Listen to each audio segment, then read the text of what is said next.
Good morning, home builders. We are on day 35, Value What Matters.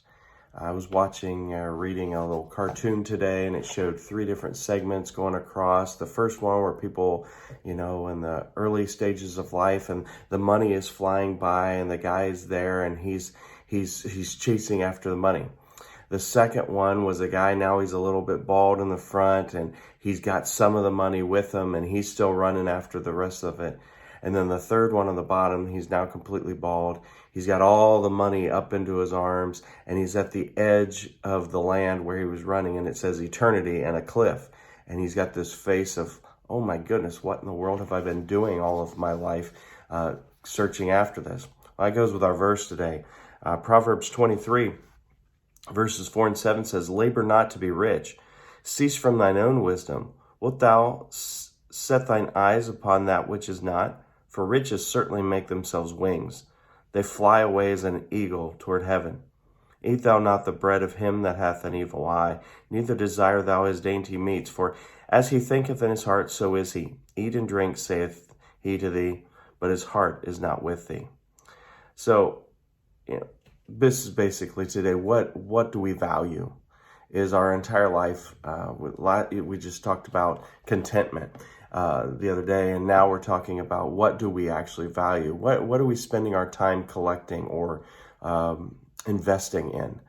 There is nothing wrong with trying to gain for our family, to have a proper livelihood for our family. But if that's it, if all we're going after is the money, at the end, you're standing at that cliff with no one with you, and you got a bunch of money that's not going to do much.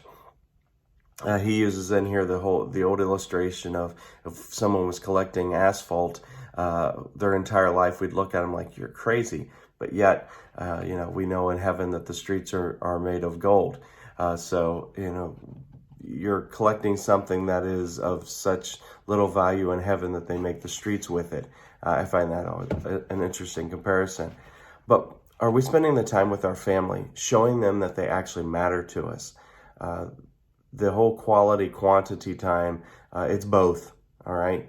We need to spend some quantity of time with them, letting them know that they are of great value to us. I think anytime I do a lesson like this, cats in the cradle, words start going through my head, where the son says, finally, he says, Dad, I'll get with you soon, because that dad's done the exact same thing to him his entire life. And, it swells up in your heart, and you're like, oh my goodness, what have I been doing with my family? Today's parenting principle, one of the best ways to assure your children of their value is to spend time with them. So ask the question, value what matters. He has a good comparison in here, and I would encourage you to do that. If someone was to come to you right away and say, you've got to leave now. You can only take a few things with you. You have to leave now. What are you going to spend your time? What are you going to go get and put in the car so you can flee quickly?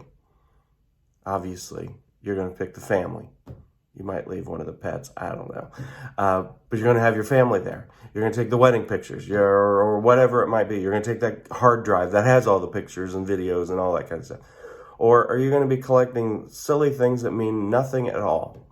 And think of that in our life. That's a great comparison of our life. What are we going to do? What are we striving to have? And many times we get so lost in the day-to-day of what we want that we lose track of the big picture. What are those big rocks that have to be put in the jar first before all the other little things of life? And yet we spend time with all the little things in life, and we leave the big items out. So a lot of analogies there. I'll leave it be. Hope you guys have a great day and a great weekend. Hope to see you on Sunday, and I love you guys. Bye.